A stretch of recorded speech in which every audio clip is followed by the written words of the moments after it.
Assalamualaikum warahmatullahi taala wabarakatuh.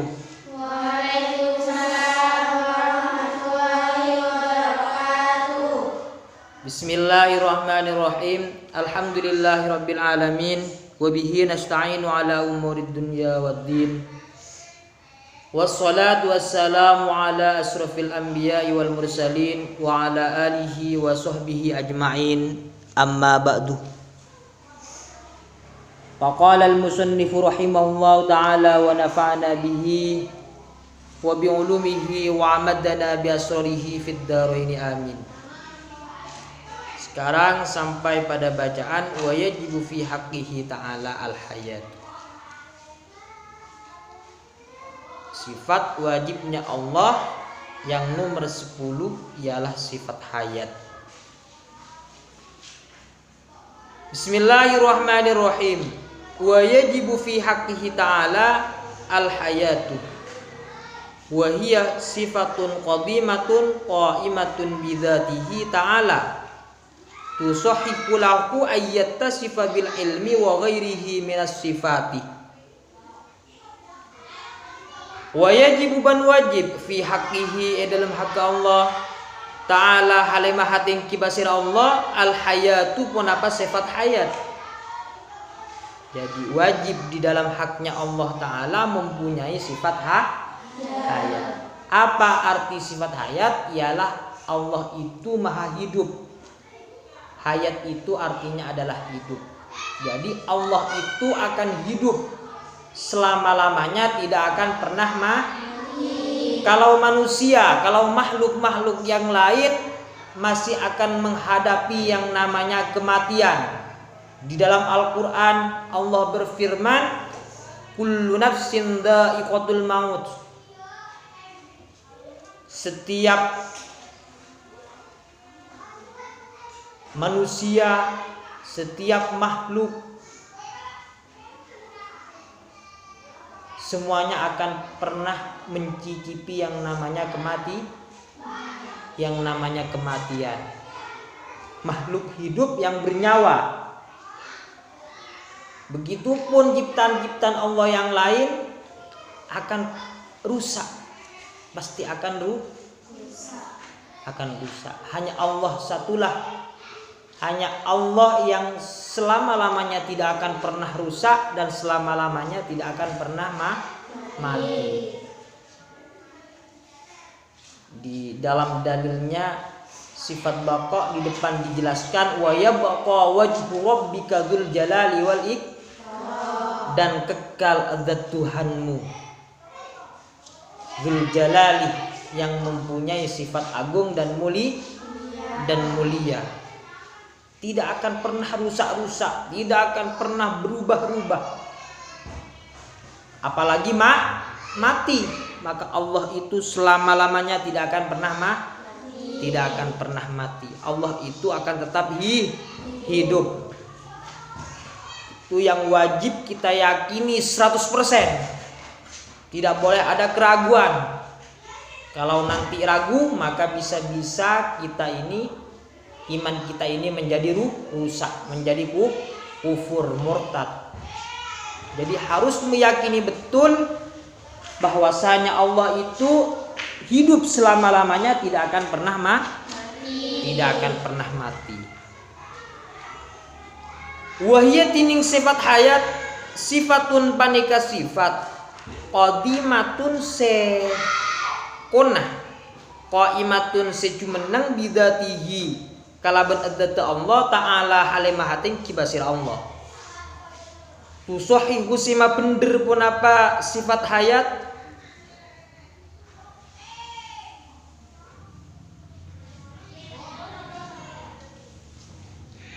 lahu daka Allah, lahu ikan di Allah ayat tasifat qatu persifatan basir Allah bil ilmi kalaban sifat ilmu wa ghairihi ban laina ilmu minas sifati nyatana dari banyak-banyak sifat. Sifat hayat ini adalah sifat yang qadimah, yang tidak ada awalnya, sama dengan adzatnya Allah, sama dengan sifat-sifatnya Allah yang lain.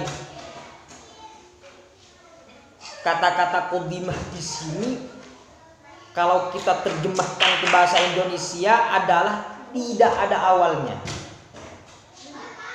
Tidak mempunyai awal. Begitu juga tidak ada akhir.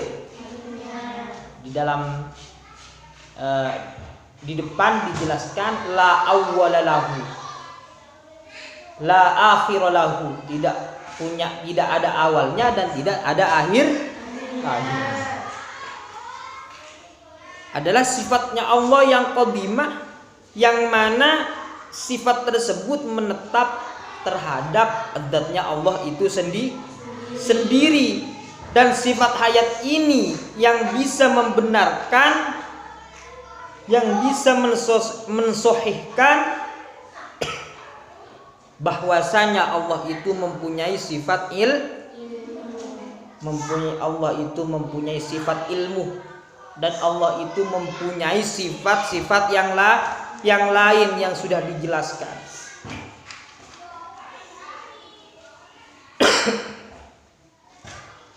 Secara akal saja kalau Allah itu tidak mempunyai sifat hayat, Allah itu mati, mana mungkin Allah mempunyai sifat ilmu dan sifat-sifat yang lain, sifat sama, sifat basor dan yang lain.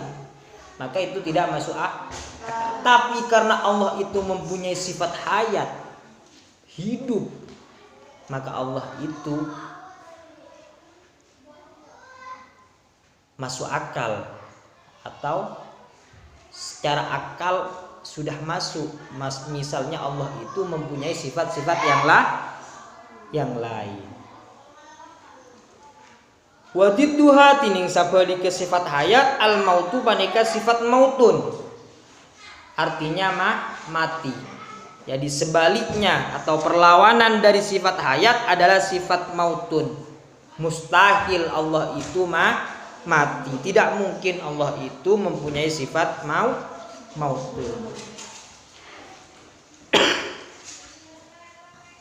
Wad dalilu tining dalil ala dzalika atas kadisa hayat annahu panika sangkuna kalakuan laukana panika je saking abada basira Allah mayyitan panika mate lam yakun maka tada basira Allah qadiran panika zat se kuasa wala muridan ban punten juga zat se akarep wala aliman ban punten juga zat se'uni wa huwa tining Allah wa huwa tining annahu law kana mayyitan ila akhirih muhalun panika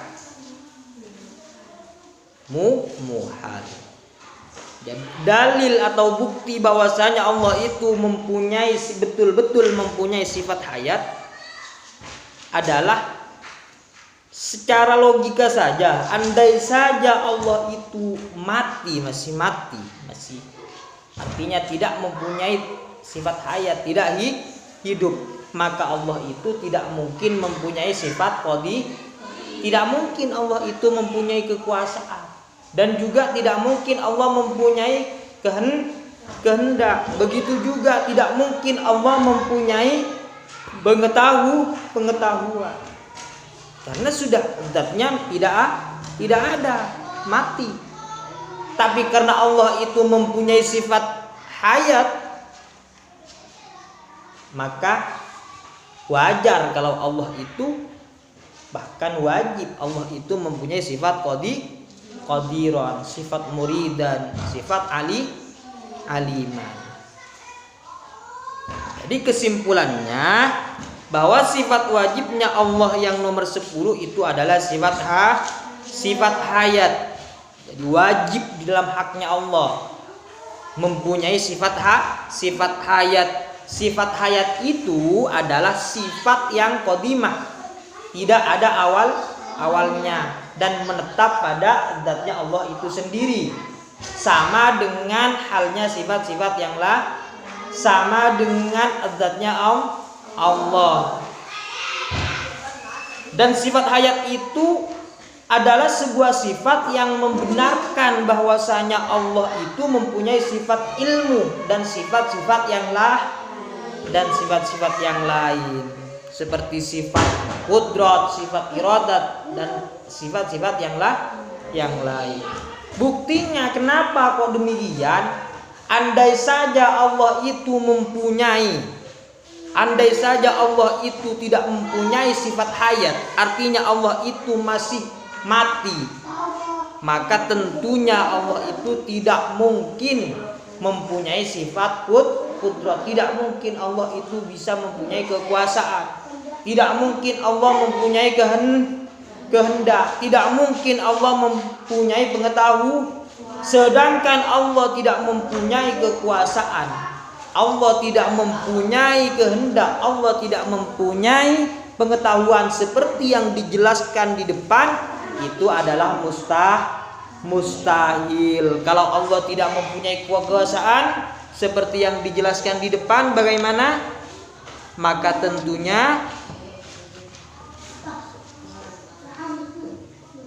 Allah itu maka tentunya tidak mungkin adanya makhluk ini, tidak mungkin adanya alam semesta ini kalau tidak ada Allah tidak mempunyai sifat Kalau Allah tidak mempunyai sifat iradat, tidak mempunyai kehendak, maka juga tidak mungkin adanya makhluk ini, tidak mungkin adanya dunia ini, alam semesta ini dan seisinya. Makanya di situ adalah mustahil. Paham anak-anak? Paham ya? Jadi mungkin demikian dulu penjelasan dari kami. Mungkin kita lanjutkan besok lagi.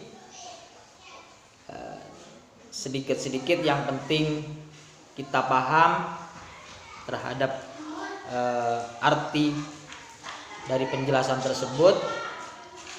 Mudah-mudahan mendapatkan barokah dari Allah Subhanahu wa taala, mendapatkan barokahnya pengarang kitab ini, dan mudah-mudahan pengetahuan yang kita dapat walaupun mungkin sedikit tapi bermanfaat bagi kita dan keluarga kita lebih-lebih dan pada orang lain secara umum.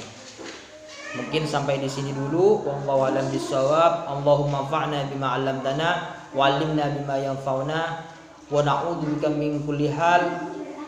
Wallahu a'lam bishawab. Al-Fatihah.